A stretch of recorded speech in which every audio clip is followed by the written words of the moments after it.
the first time, we're going to see Inflame back in action, and let's see what they can do versus the Cleave lineup. So you're going to have Rep Paladin, Hunter. If we can check over the Hunter and stop spamming around the binds map, just because people with epileptic fits, as I say. If you just press F6. Yeah, I can do it. You know, I'm a capable person. Send in your opinions. Is Matt a capable person? Over at tv.esl.eu. So round one is going to be starting off then, and he has actually. Here we go. Heroism coming in very early on. BM, so Machine's going to actually have to last through this. Look at that insane damage. He's already got aim shot on him, trying to get a haunt off, hovering around 8k, gets back up to 10k. Oh my god, Machine goes down, and Inflame's team of Woah just got face rolled by the Finns. Yeah, and we're going to leave the screen up, Matthew, and we're going to have a look at the damages just for a little bit. Matt, take us through. Yep, as you can see, the Hunter pulling off 30k damage, the Rep Pala pulling off 36k damage, and Ocelot actually just threw in a Blade Storm at the beginning, so he did as much damage as he could, but there's nothing you can peel, really. It would have been nice maybe to see a disarm. I'm not sure if it even came out onto the Paladin. I'll have to look for that next time. But yeah, Machine just got trained. Obviously, he's going to be playing Affliction, but yeah, he just took, look how much damage he took in that short amount of time, 50k. That was so it's just ridiculous. Depressing. I mean, K did 66k, but I mean, that was just a depressing game to watch. Yeah. Well, but the thing is, if it works, do it. You can't blame them. I mean, I actually play I play that lineup with a Priest backend, so it's nowhere near as offensive because, for starters, you've got a BM Hunter, so you've instantly got like 15 seconds or whatever it is of immunities, and you're doing crazy damage. You're pumping out. You got aim shot as well, and that, you know, to quote Glix, that wolf got big. It got really big. Yeah, and then basically you've got a Rep Paladin who didn't even need to use his Hodge until after a lot of the damage already happened, just to keep Inflame from doing anything defensive. Yeah, but I mean, I didn't enjoy that game. I'm sure most people watching at home didn't enjoy it. I mean, we didn't see anything remotely skillful coming out from Raging Gradon. I mean, there was no real coordinated CC. I mean, they pretty much just face rolled. I mean, the K managed to do 66k healing, Woah's Druid. So it's not as though there was much coordinated CC onto him at all during that game. They pretty much just spammed their I win buttons, and that game was theirs. And we're going to be following Inflame this game right off the bat. Let's see exactly how arguably the world's greatest Warlock is going to play. And what are you doing, Jay? We mentioned that... Press S. I can't zoom out. Oh. We mentioned that Inflame was playing for Psychology earlier on the tournament, and under the name of Machine, and they tricked us. They played us like fools and tried to convince us that Inflame and another weren't playing in this lineup. But possibly, I wonder if Woah is stronger than Psychology. That's an interesting question. Well, so everyone running in straight away. Of course, now Woah can use the Grave for their advantage. Machine already taking a heckload of damage. K managing to keep him up. And already I think they might have forced that. Look at that. Look at the damage that they actually put out onto Ketu. Dropped him down to 2k. And now they're going to switch over to Payon. He's got no dots on him. He's actually caught into a fear and will drop down again low. There comes Inflame. Gets away. He's going to bandage himself up. Has to handle the pet. He is met with his Druid, they're going to try and get a kill on that pet of the Hunter. And just to let you know, Inflame has already used his Feldom. Yeah, well, actually, Inflame's playing this one a lot nicer, and I do believe they're going to have a chance to switch. If you look in the left-hand side, you can see where the dots are going. Currently, no real offensive dots, but finally here comes some pressure then onto Ketu. Ketu going really, really low, and is going to drop down. He was off to the left of the screen, and it's too much for a little Shocker to heal up, and that's a better start. They shouldn't worry about a defensive. They should just really go as pew-pew as they can, as possible, and they did it, and they did it well. They did. And yeah, I just hope we don't get Ring of Valor again. Maybe we should message Sean and just change the rules straight away and to MLG's concept of not having one map more than once. Let's do that. Matt, could you not just go out of the screens? Oh, not again. Do you want to swap places? I kind of like being in this seat. I feel like kind of, in control. You're not even in control of your own emotions. That's true, actually, yeah. Or your coffee addiction. Yeah. I mentioned, is anyone really in control of their own emotions? Should we bring in a bit of philosophy? It's not emotions, it's how you Should we bring in a little bit of Plato onto the show, a little bit of Descartes? No. Yeah, I want to see what the Ret Paladin's up to. I want to see how offensive he can actually go and what he can drop. Okay. But also keep in mind, I mean, you can use your Hodge offensively. If in flame line of sight is Druid, they can like Hodge and maybe on him. But they can also throw it with a focus Hodge onto K. But we'll have to see. Yeah, if you guys have any comments or feedback or suggestions about the POVs, or you feel we're focusing too much on one class or player, you can always let us know in the comments section or on the forum. And interestingly, Inflame, well, not surprisingly, choosing to opt for Affliction in all these games, even after the Destruction changes. So looks like Destruction. See, nice by Ocelot there, actually dropping some damage and some CC onto the Paladin. They're actually focusing the pet at the moment. Ocelot still onto the back of the Paladin, and actually here comes the switch onto Machine, and he does manage to stay alive. This is going to be just around the corner. Shaman comes back in to throw some heals onto the Hunter that it needed. Machine's still low, but has lost most of his DPS. He's lost the Paladin, and really this looks to be playing out a lot better for Woah. If they can just keep Machine up for a little bit longer, they are just going to be using Judgment of Light, actually, and it comes some massive damage, and Machine is just going to get blown up.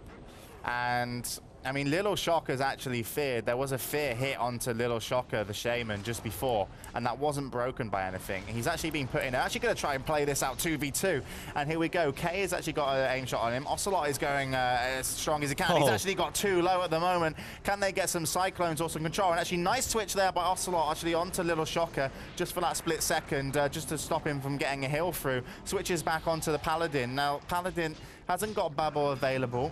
The Fear probably has already been used from Ocelot. It has actually been used recently and has to do as much damage as he can with K. K's used Innovate. He's actually being purged down. He needs to line of sight that Shaman. Doesn't actually get Innovate off. In comes a freezing arrow. That isn't going to hit K, so Ocelot gets to fight some more. But actually this Bestial Wrath is going to be coming up pretty soon if it's not already being used. And well, Ocelot really needs to handle this situation with sheer grace. He's got a shield out at the moment, hanging on the back of that Shaman. He's got 2k mana. He hasn't got Earth Shield on him, he's got Water Shield, so he will be gaining mana back. And now the mana's gone for the Shaman. This might be a good time. He's going to have to go defensive. He's got away from the DPS. Now he can go aggressive maybe. We're going to switch around to Ocelot's POV. He's going to go offensive, and this could be dangerous. There comes an Intimidation. That keeps the DPS down and in place.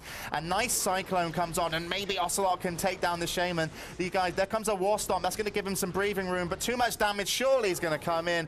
And well, they had him out of mana, but really that Paladin's DPS and the fact that he can throw instant Flash of Lights was just too much. But I mean, you look at Inflame and you just got to think, well, I mean, this is the best Warlock. This is the best Warlock that we have in tournaments as far as, like, you know, anyone's concerned. Like, he's done more than anybody else for Warlock. And he just, I mean, he got destroyed again. He just got blown up. And, I mean, look at the damage is done. I mean, I know the game went on for a lot longer, but I could see a freezing trap. Machine getting in combat quite early, pulling off a Corruption onto Kessie. Stay with Inflame. Like it when we casted Inflame when he was Machine, we called him Inflame. Now he's now we know he's Inflame, we call him Machine. Just those ones coming in, getting rid of those totems as they stomp them down, and you know, I think Blade's Edge is going to be a good map for Woah. Well, I think they should start the fight in center of the bridge where they are now, and the ability to go back and also jump down.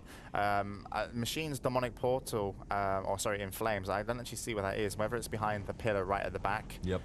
Can we check? Yeah, it's just around the corner there on the left on the screen. There you go.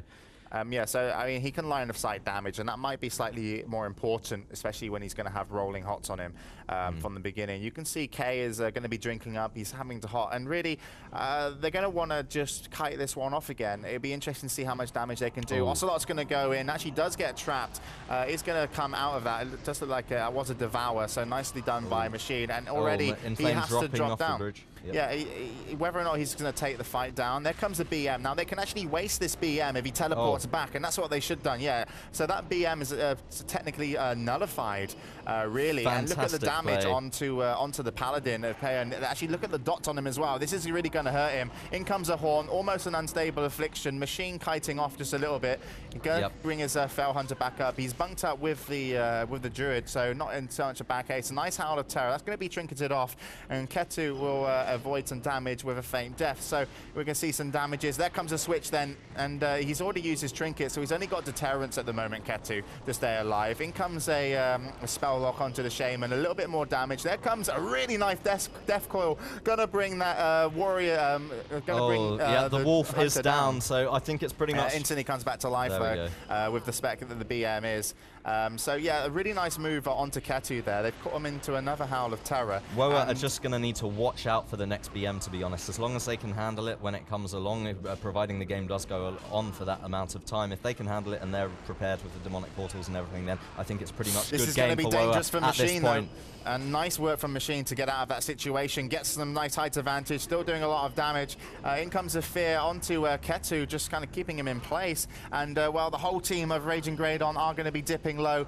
In comes a Drain Life onto Ketu. Ocelot needs to find his target. He's actually onto the Paladin. He gets a big heal as MS just unfortunately dropped. Switches back onto the Paladin. That could have been a potential kill. So questionable decision from Ocelot, just maybe a little bit late.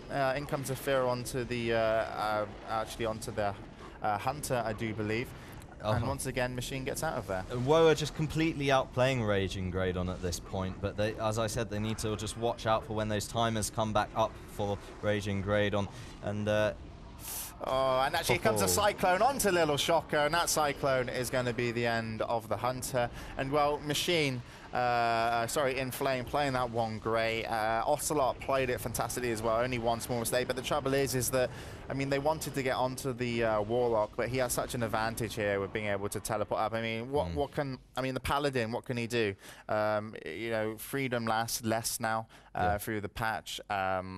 Also, you know, he's got no real way of like just jumping on people like the Warrior has, and the Hunter as well.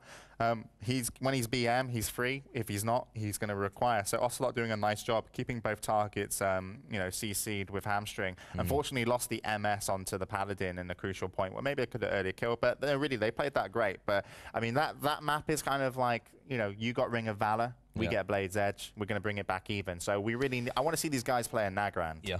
We're sitting at 2-2 now, so let's all pray that the next map is going to be Nagrand. I want to stay with Flame again because he's just sick. Yeah. I mean, you know we're going to get so much more hits on the VODs and on the YouTube if we just follow In Flame. He's going in straight away just to the other side. So gets the demonic circle down. So Woah taking the initiative this quite early on. Well, I mean, they've got to be thinking, okay, we just need to blow up In Flame one more time. And In Flame's got to be thinking, Jesus Christ, they're going to have to try and blow me up one more time. So it's going to be positioning. So there comes a Devour onto the freezing trap to start with then. So everyone's going to be involved into that fight. Great Howl of Terror there from In Flame. He's getting those dots up onto Yellow Shocker. Uses the teleporter very early on. He's got the wolf on his back, taking a lot of damage. Oh, there he is. And Druid's going to come in late, but he's going to get healed up. And this is going to be so much pressure. But look at the Paladin drops low, so they did swap some of the pressure on, and he is going to be into a bubble. Machine trying to get a little bit of distance. He's staying with the Druid. They're going to go around either side of the pillar to meet up on the other side. Now, they can control this Paladin, but unfortunately the BM is with him. There was actually a control onto Paladin. He's been feared away. Little Shocker's going to be low, and In Flame knows this. He's going to try and throw some damage onto him. Takes out the totems, and Little Shocker actually gets improved, actually gets spell locked, as they actually switched on to Little Shocker. Sorry, they actually spell locked the Paladin there. So Little Shocker got switched on too, but this leaves both DPS, and I believe that Machine knows that he can stay alive. And now he's actually gone over, and that was a demonic portal over to where the fight was.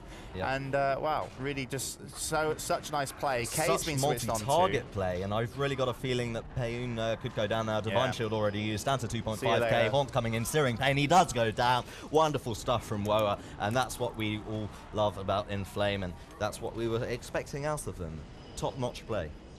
Yeah, absolutely sick. But still, well done from Raging Gradon to take 2, not to discredit them and what lineup they play.